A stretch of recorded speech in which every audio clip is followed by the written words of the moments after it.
Hello everyone, আসসালামু আলাইকুম। আজকে দিবসী শ্বশুরবাড়ি উত্তর আসলাম সবাই একসাথে। এই আমাদের গাড়ি, বৃষ্টি হচ্ছে বাইরে, খুব ওয়েদারটা খুবই সুন্দর। এখন আমরা লিফটে উঠবো, ওরা চলে গেছে সবাই।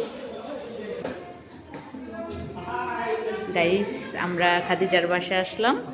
এই তো এই যে দিবসী শ্বশুরবাড়ি উত্তরা।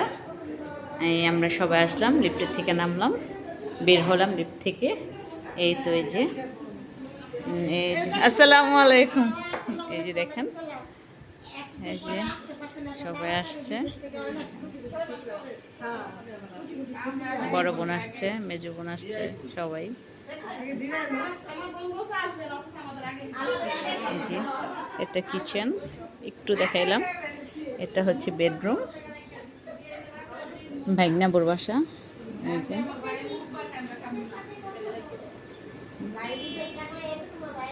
বাড়িটা অনেক সুন্দর, মানে ফ্ল্যাটটা খুবই সুন্দর। ওকে, আল্লাহ হাফেজ।